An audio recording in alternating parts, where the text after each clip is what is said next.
Hello, Dawn Moore, Allegiance Title Company, your resource for results. For the next few video presentations, I want to go over the changes that were made to your contract forms as adopted by the Commission last week.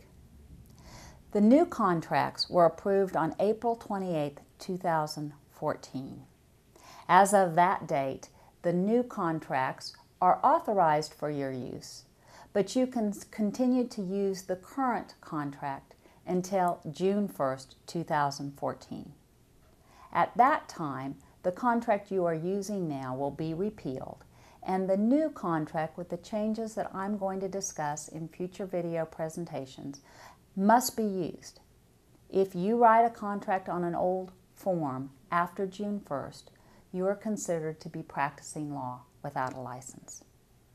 At this point, I must remind you that ZIP forms will actually take care of this for you. It will pull down the old form as of June 1, and you'll be using the new form.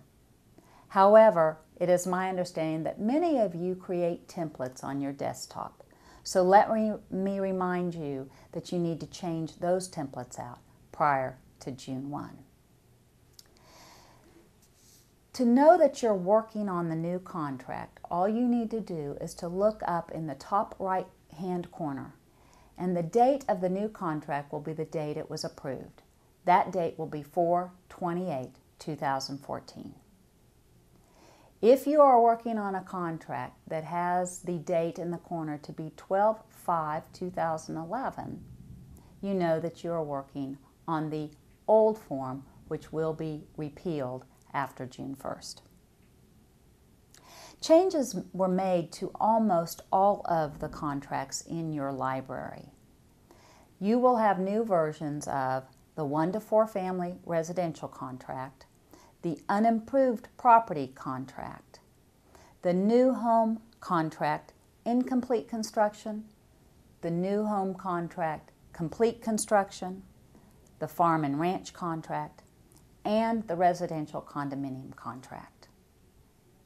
The Commission approved in February a new addendum for third-party financing for credit approval. That was mandatory March 5th of 2014. The change was simply to add a provision for a contingency for USDA guaranteed financing. At that February meeting, the Commission also approved the new addendum for the propane gas system service area. That was mandatory as well March 1st. By law, the notice was required to be given to the buyer on January 1. That is something for a more in-depth video to explain what that covers. But I want to talk about the changes that were made to these contracts recently.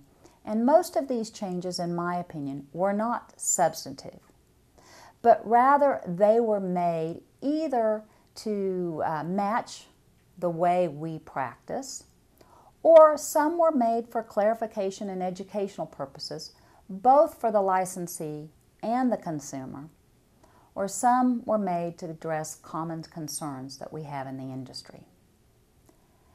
As I discuss the changes made, I will be addressing the 1 to 4 family contract because the Broker-Lawyer Committee has a tendency to use that as a template. And then if the changes are applicable to the other forms, they will automatically be made. But for time's sake today, I will only be able to discuss the changes that are made on page 1 of your contract.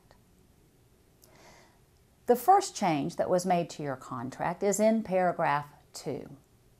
The last sentence in that paragraph in your current form, which defines property with a capital P, was moved to be the first sentence in that paragraph.